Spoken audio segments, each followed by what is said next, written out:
So I'll start again by saying good morning. And of course, if you're on this side of the planet or this portion of the planet, it's morning. But you might be somewhere where it's afternoon or even evening. But wherever you are, I'm sending warm wishes and a warm welcome.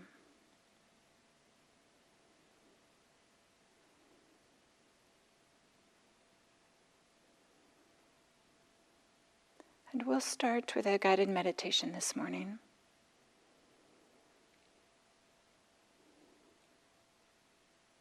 Taking a moment to settle in, to arrive.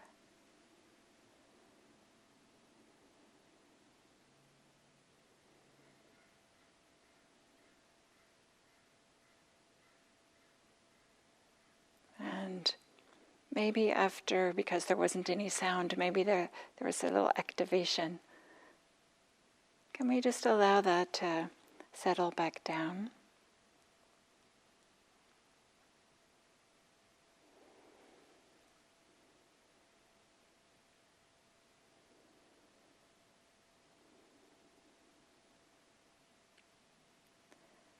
And to feel yourself sitting. The sensations of sitting. Maybe your feet are on the floor. Maybe you're sitting in a chair or on a cushion. Maybe you're even lying down. Can you feel the pressure, the resistance of the floor, the chair, the cushion, the bed against your body?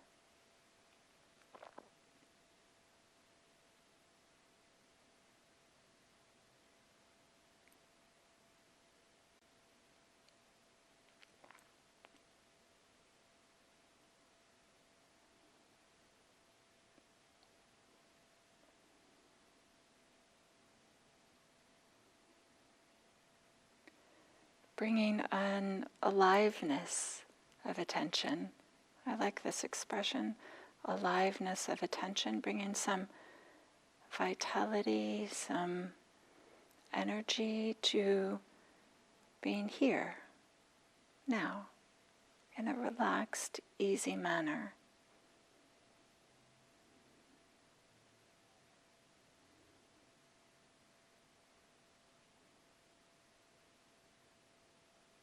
Bringing some mindfulness to the body, the bodily experience.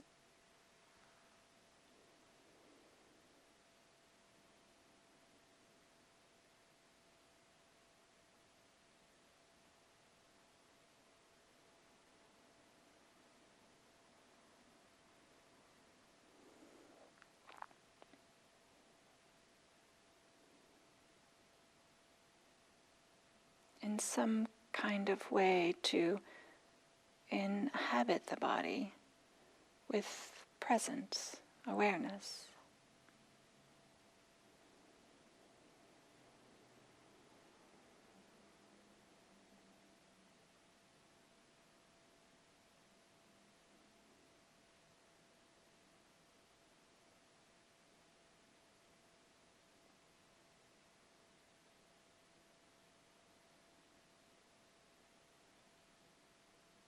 One way to support feeling embodied is to do a body scan. I like to start at the top. So bringing some awareness to the head and face.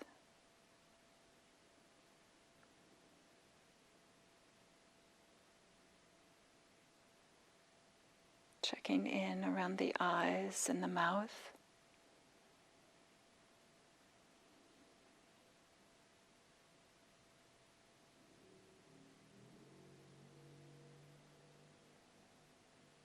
the neck,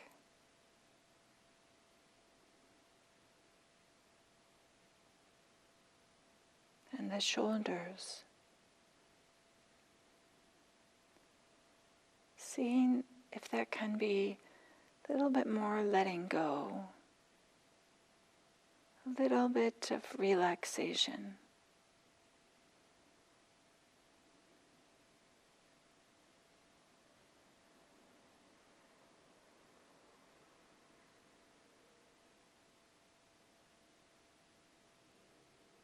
Checking in with the arms and the hands.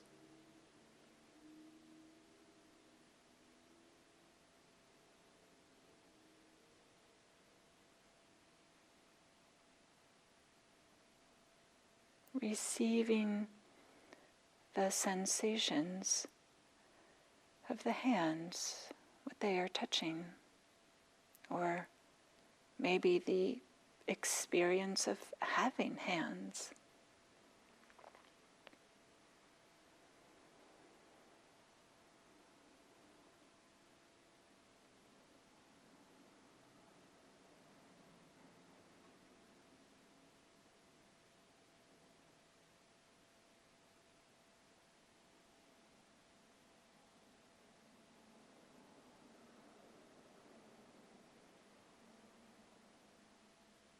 We can bring our awareness to the upper back and the lower back.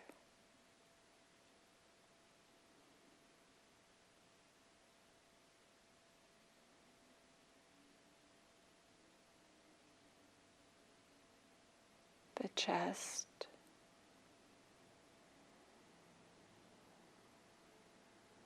the belly,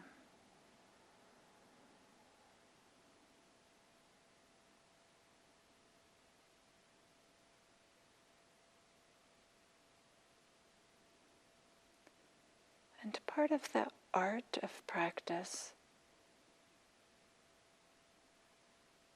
is to not turn it into a big project of trying to get relaxed. Can we be relaxed about being relaxed? That is, allowing some tension if that's what's there. And creating the conditions in which more ease might arise.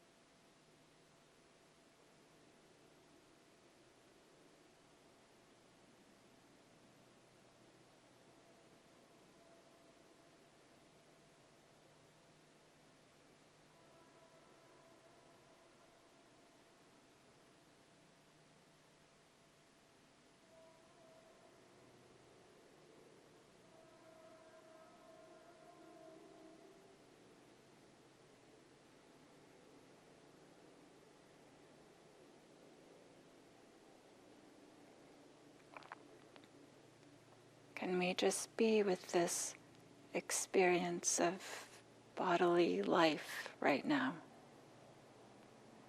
Opening to it, allowing it, welcoming it.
So what would it be like to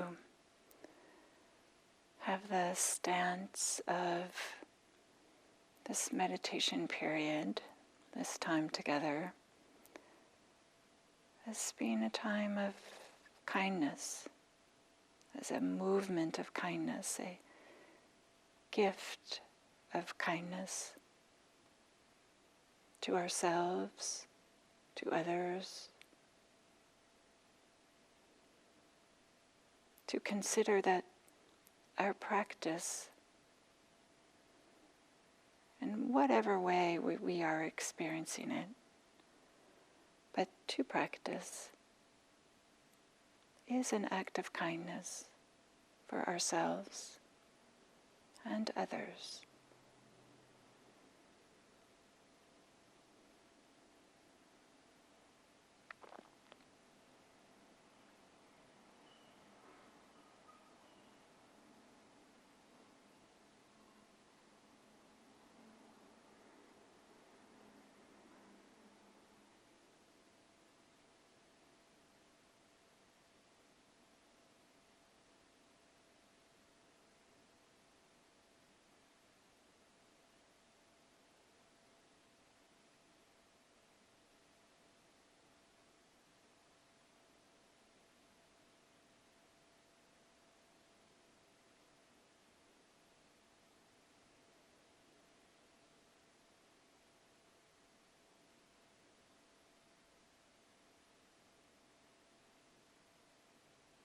If there's an inner taskmaster,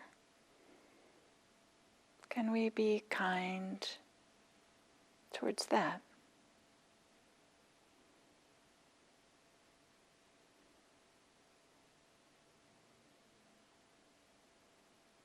If there's an inner critic,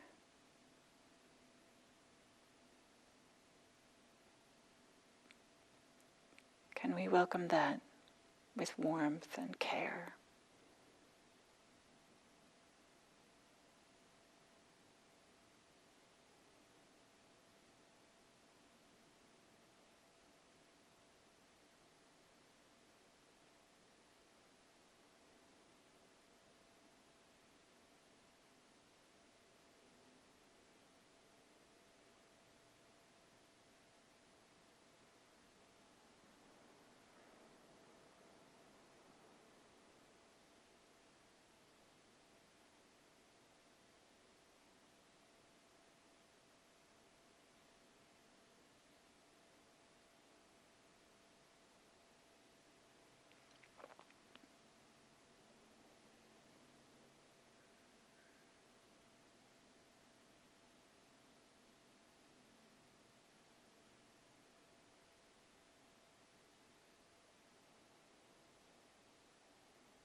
Can we allow our practice to unfold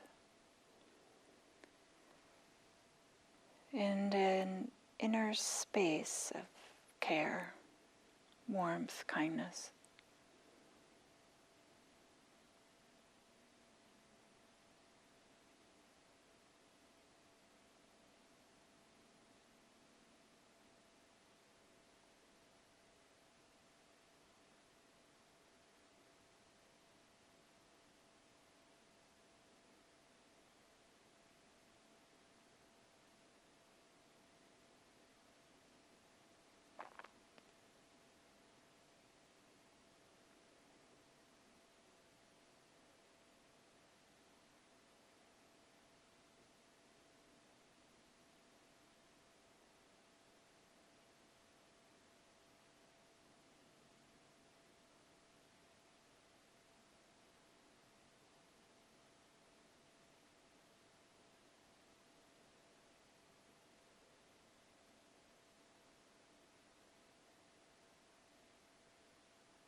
receiving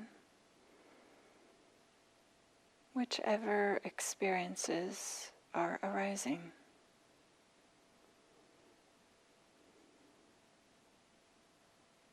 As best we can.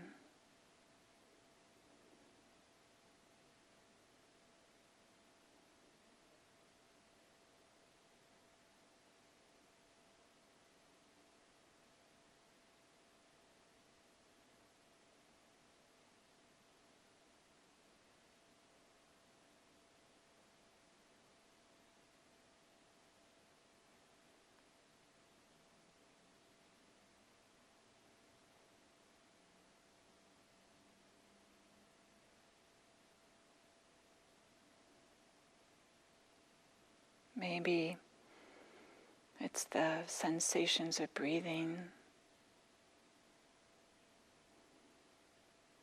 that are predominant.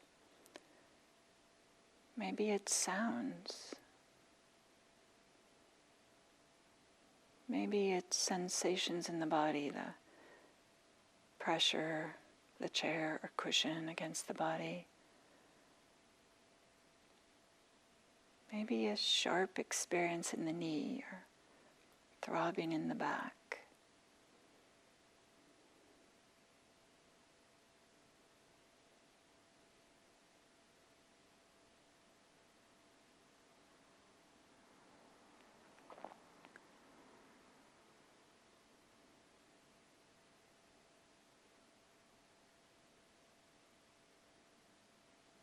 Can we allow, receive, welcome these experiences? After all, they already are here.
And to help us connect with our experience, we can have a simple, relaxed inquiry. What is this?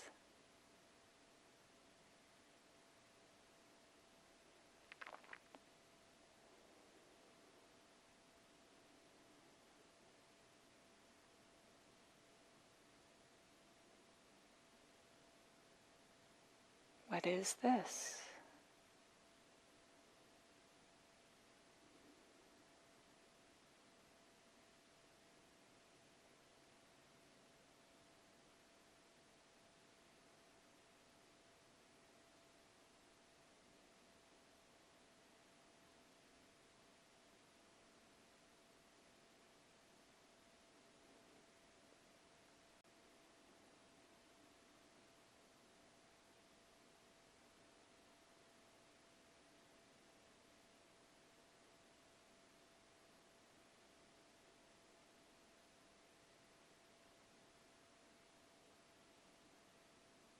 What is this?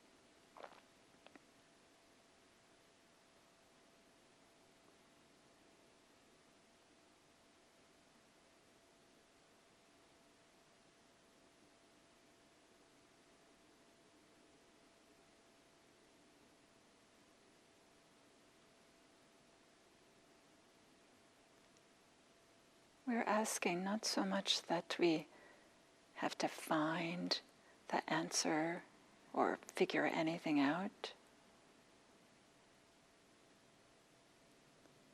but more to encourage some openness.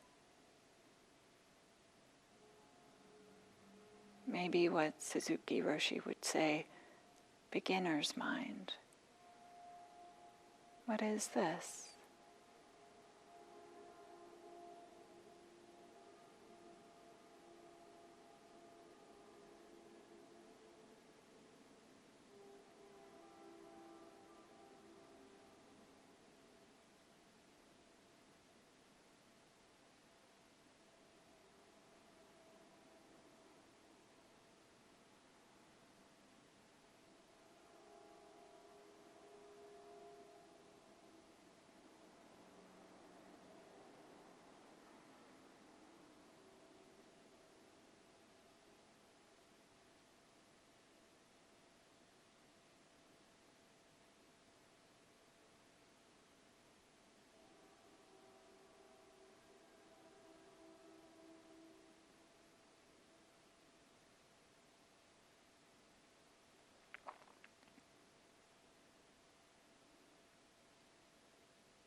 And what is this?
And so this way of practicing with a field of kindness and a field of questioning or inquiry, what is this? There's a way in which we respect and honor what's happening without necessarily getting lost in it, identified with it, but allows us to stay open to the experience. And this movement of staying open can carry over into our daily lives, in our interactions with others, in hearing the news or interacting with the media, so that we don't find ourselves with our heart and our minds closed, even though there might be triggers. But instead, this practice is so much about staying open as best we can to what's actually happening in this moment. So in this way, may our practice be for the benefit of all beings, ourselves, those we interact with, and may it ripple out from there.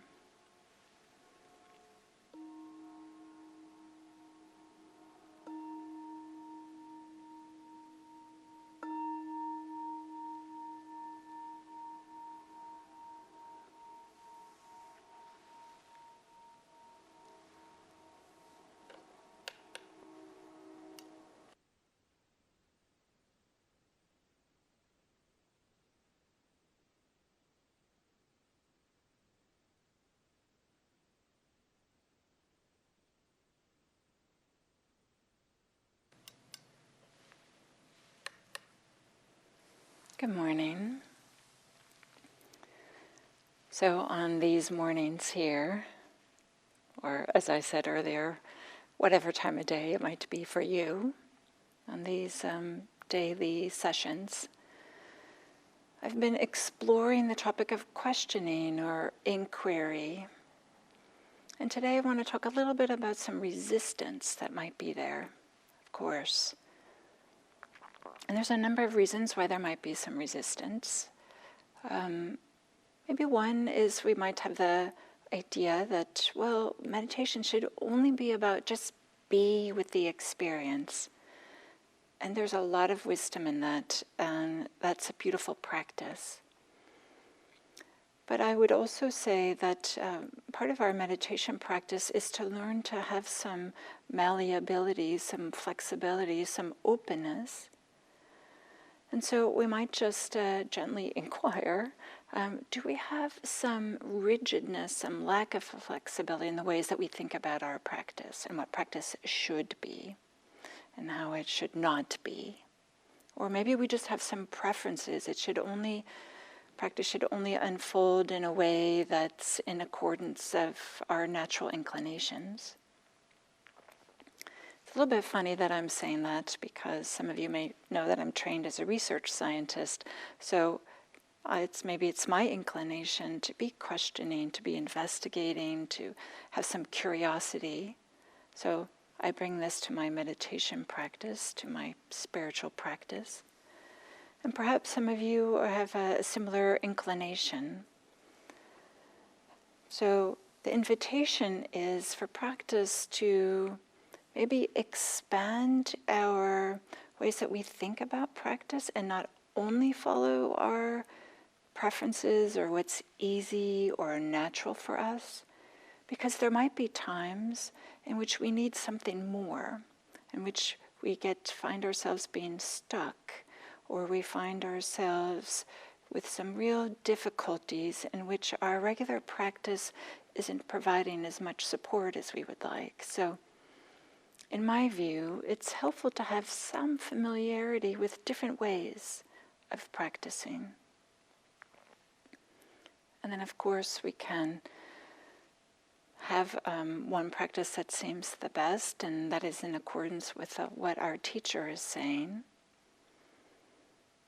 But my encouragement is to just notice if we have any tightness or holding about how things should be. And to stretch ourselves a little bit to explore different ways. I would say that meditation practice is so much about having some flexibility and not some brittleness. Maybe another reason why we might have some resistance is in some kind of way our culture has some listening to authority, so their questioning is not encouraged. In some ways, our culture, we kind of pride ourselves in independence and having some Wild West cowboy kind of way of showing up in the world. Kind of maybe we have a little bit of that archetype in contemporary times. But also there's, at the same time, there's the things in which our culture has this beholden to authority. There's plenty of dogmatism and fanaticism and this discouragement of questioning, discouragement of investigation, but instead this strong expression of opinions as if they were a fact. And maybe there's some ways this discouragement to examine bleeds out into other areas of our life. Maybe after hearing that, or maybe growing up in a family or traditions that have this discouragement of questioning. That might, unbeknownst to us, or maybe behind the scenes, so to speak, is affecting the way that we approach our meditation practice. So to have this inquiry or questioning doesn't feel quite right. And of course we want to believe that somebody else has all the answers, but I want to encourage us to recognize that we also have answers, quote unquote answers, that we know ourselves better than anybody else. And might there be a way in which we can not give away our authority to others, at the same time recognizing that others have wisdom and perhaps more experience. I like this expression, the art of practice.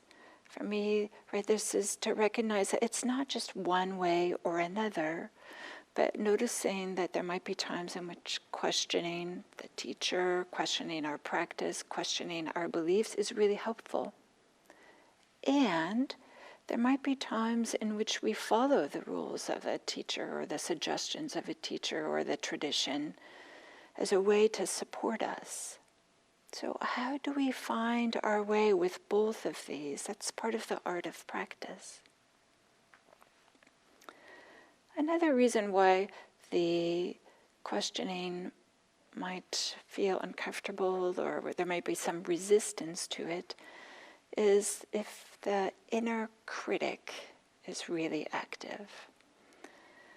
This inner critic sometimes shows up as kind of like maybe we could say a sub-personality inside of us that's putting us down or belittling us or judging us, blaming ourselves and nagging at ourselves. Maybe it has this feeling of harshness to it. And when the inner critic is really active and we don't recognize it as being what it is, just a collection of beliefs, they aren't necessarily the truth, they aren't the truth, but they may be so familiar that we don't even question them.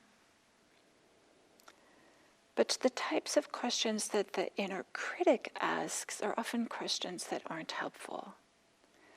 And that is, these are questions like, am I doing it right? In a way that has maybe a flavor of shame or negativity to it. Am I doing it right? Can have this deadening effect on our practice, can make us feel tight and constricted, like I have to do it right, or else something terrible might happen. Or maybe the inner critic has questions like, who am I to question my experience? Who am I to question the teachings, the teacher, in a way that belittles us and takes away some of our self-respect and honor and dignity that we all have. Or maybe the inner critic has this attitude, well, surely everybody else knows more than I do. So I shouldn't be asking questions, I should just be getting answers from others. So if the inner critic is active, one way to work with it is with kindness, is with some warmth. We don't need to be critical of the inner critic. We don't have to be judgmental, but can we have this affectionate curiosity about that experience? Or can we have a tension with the quality of befriending? And we might even ask a question if we hear that the inner critic has, maybe it's not explicit, but some unspoken belief about, well, who am I to question? Or am I doing it right? Or maybe we can ask a question, is that true? And asking it with a stance of warm-heartedness and care. Is it true that we don't know the answers? Everybody else might know the answers, but we don't. Is it true that we don't have the I don't know, like, who are we to question?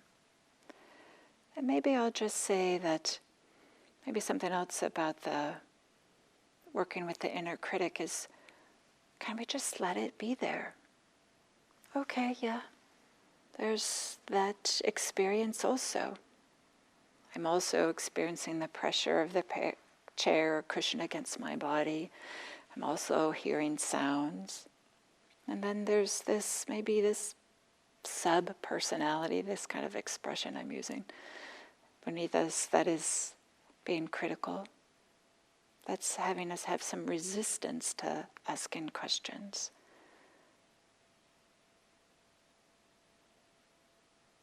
Asking the questions, what is this? And lastly, maybe there'll be some resistance to asking questions because there might be a type of inner inertia that is a wish to just sink into a soft, cottony place where there's maybe a little bit of dullness and we don't want it to be disturbed, and questions seem to bring a little bit of energy, and we kind of want to sink into that. To be certain, there are times in which we need to refuel, we need to be nourished, and we need to rest. But also, we'll find that that can be a dead end, to just sink into a dullness, a little bit of a stupor, a little bit of a lack of freshness. And questioning is a way in which that can bring some brightness and bring some energy and bring some newness to our experience. And I'm reminded of this story that the tradition holds, that Mara, just the personification of all obstacles or difficulties or hindrances or obstructions to greater and greater freedom.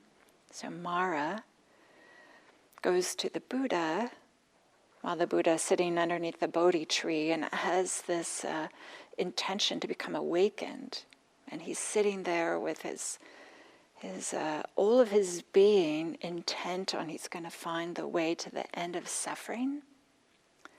And Mara shows up and says, who are you to think that you can become awakened? And for me, this is such a beautiful thing. The Buddha, he touches the earth. He does this gesture. Just like this Buddha here. He touches the earth. It says, the earth is my witness. I don't remember exactly what he says, or even if he did say something, but I like this idea. It's this gesture of touching the earth. So might there be a way in which we can have this gesture of, to reclaim our nobility, our dignity, and to have that, with that, some openness, and to ask, what is this? With a kind-hearted warmth, with some care, what is this?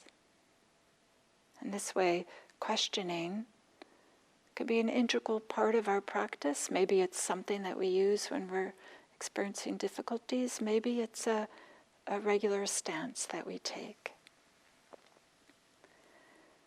But however we use it, may it be of support and help, not a way in which to undermine our stability, not a way in which to undermine what we hold dear and is important to us, but as a way to help keep us open. And with us, the lack of inertia, with this kind of a movement forward with some energy.